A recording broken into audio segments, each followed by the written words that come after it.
Good morning, everybody. Welcome. Today's Thursday, May 9th, 2019. My name's Jeremy, and this is my first cup of coffee in my dog mug.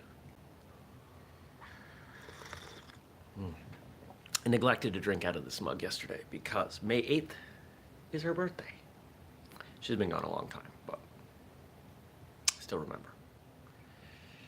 You never forget your first dog, right? She was the best. Well, it's going to be a busy day. It's going to be a complicated day. There are some things going on I'm not ready to share. There's a lot going on. It's been a tough week. I didn't sleep well last night because of all this stuff going on.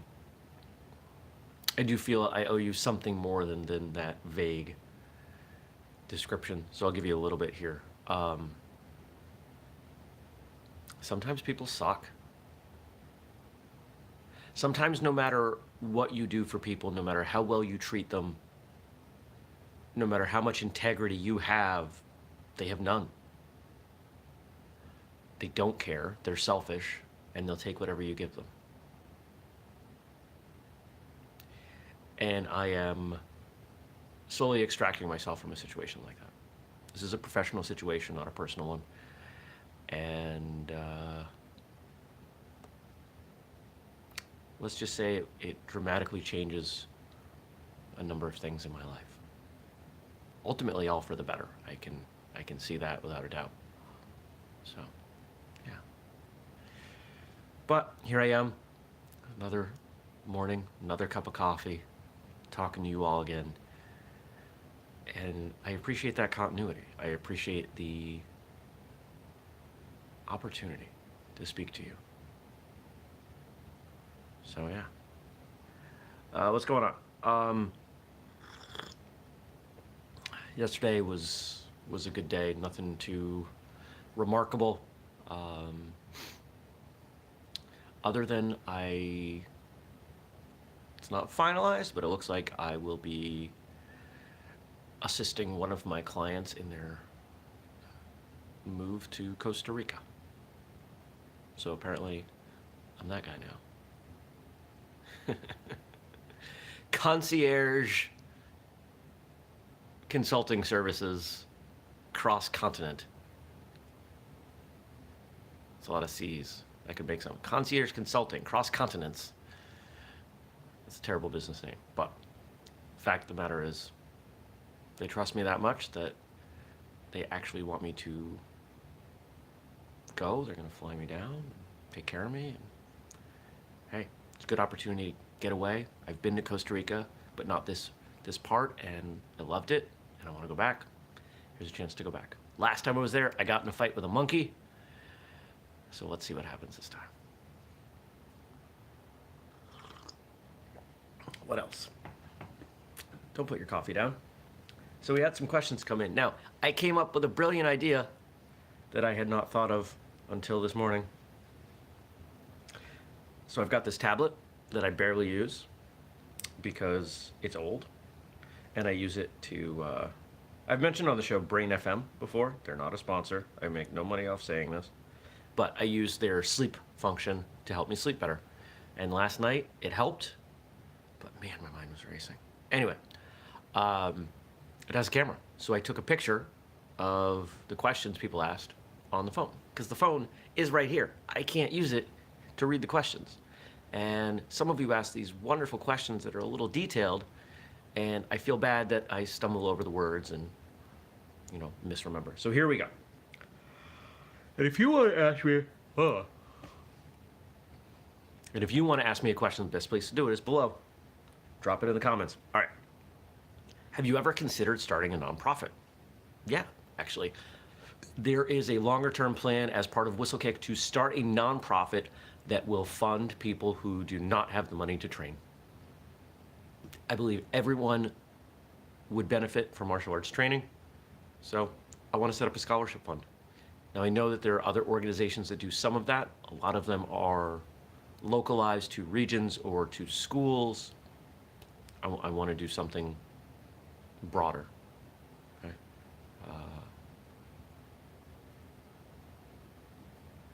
but I don't have time. I feel like we almost have the connections. We're almost there in terms of size, but I just don't have the time to run it. And here's the thing about a nonprofit.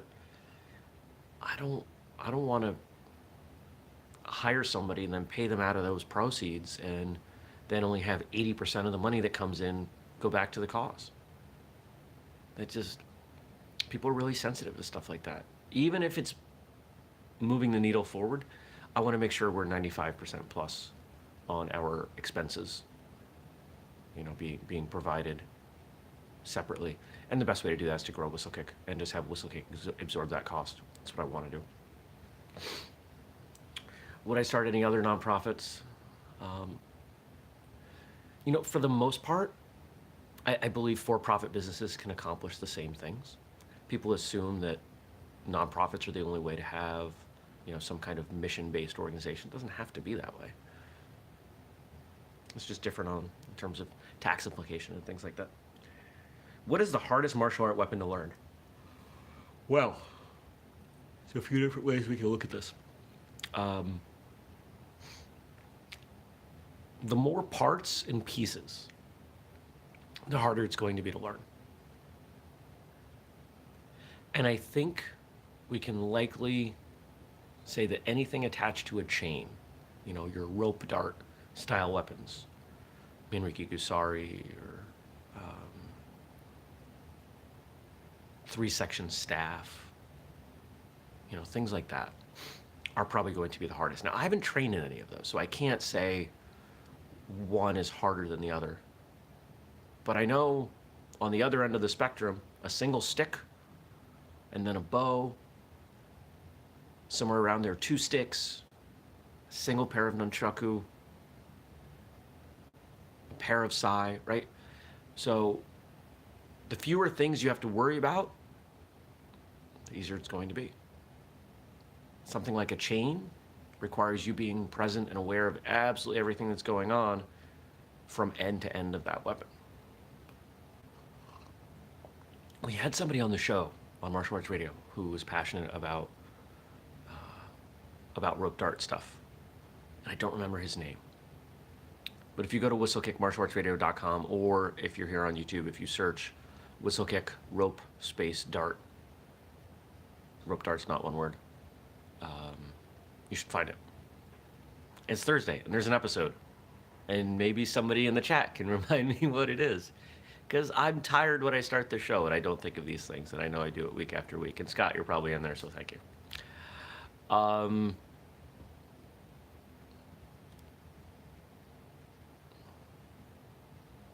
Oh, yes. Ha. Today's episode is on dating in the martial arts.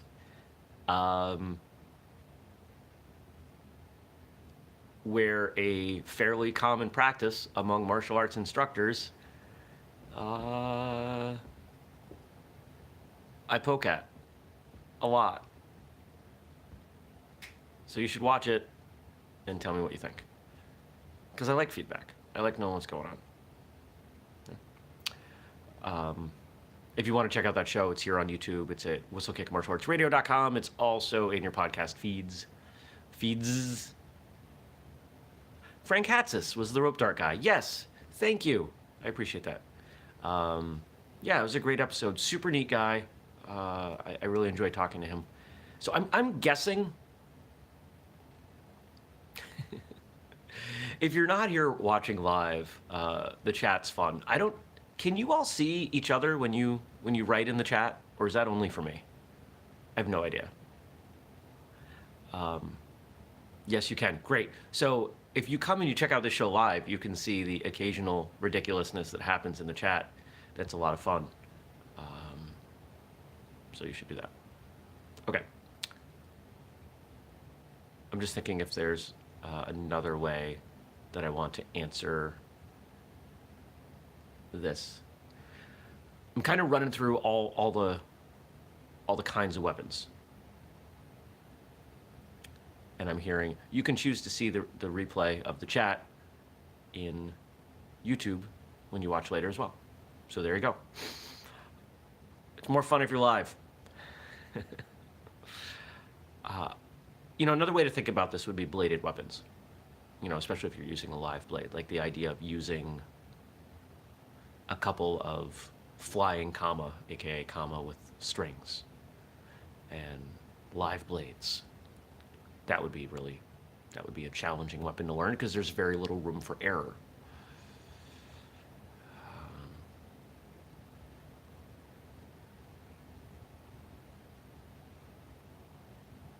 Yeah, I think that's my answer. I don't think I'm going to go any deeper than that. Oh, tablet shut off.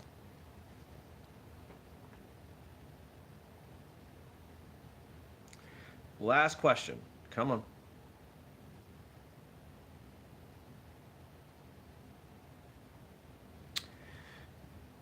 It has been said that some bosses are right because they are the boss. Other bosses say they're right because they got it right. Which do you think applies most to the martial arts in this country? And do you think that is how it works in other countries? There's a lot there. Let's unpack that. And let's try not to take 20 minutes to do it, Jeremy. All right. So let's read it back through and change bosses to instructors. It has been said that some instructors are right because they're the instructor. Other instructors say they're right because they got it right. They got it right themselves. They figured it out. Which do you think applies most to martial arts in this country? And do you think that is how it works in other countries? So first off, I'm gonna plead ignorance on that last part. I don't know how it works in other countries. Different cultures are different. My assumption, based on talking to people, I guess I am answering this, talking to people on the show from other countries, is that the martial arts culture globally isn't that different. That there are some things inherent to martial arts culture that seem to persist regardless of where you are. So the way I'm reading this, the way I'm understanding it is the instructor right because it's the way they do things personally, or is the instructor right because they've figured it out and now that's what they're passing on? Here's a better way to look at it, I think. If the instructor can teach something, tells you to do something that they can't do themselves, is that right? That's how I'm going to answer this. No, that's not what it means.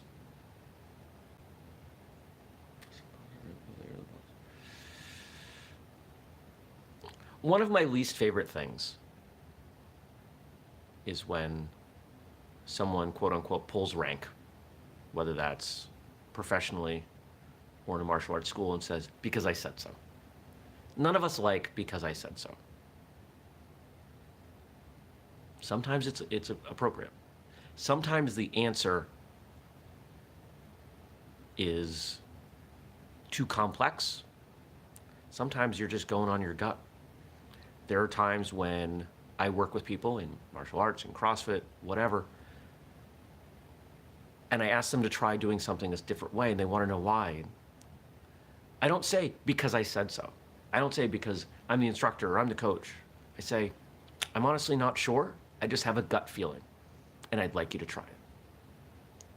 Now, hopefully I've worked with them enough, I've shown them enough progress that they're willing to trust me.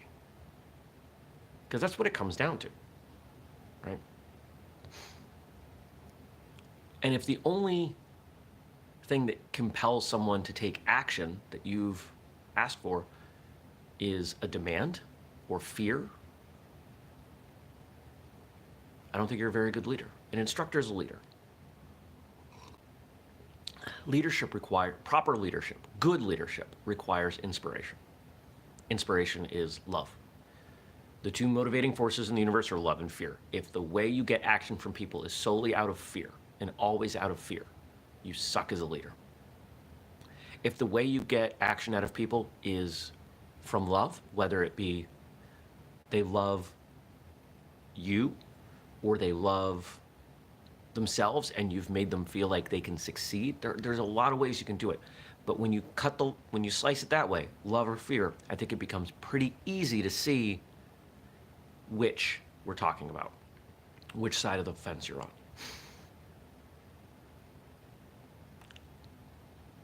So if I answer the question that way, I think the majority of instructors spend the majority of the time instructing out of love and inspiring love. Most martial arts schools that I've been to, the students will primarily they'll do whatever the instructor asks them to because they trust them. You don't trust someone out of fear. You trust someone out of love. You have faith that they have your best interest at heart. But I've also been to schools where it's fear-based. It's not fun. I didn't stick around there. I won't go back. You probably shouldn't either.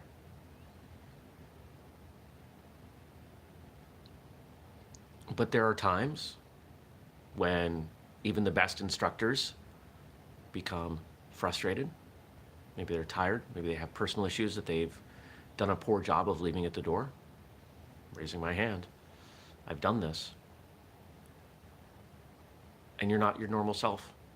And your leadership falters and you resort to fear. For those of you that have never taught long term, it's a skill. It's a skill that you are a white belt when you start. The irony is that you're usually a white belt at teaching after you earn your black belt or your equivalent and you start teaching. So you've got all of these skills, you know how to do all of these things, but how to teach them, it's a whole different ballgame.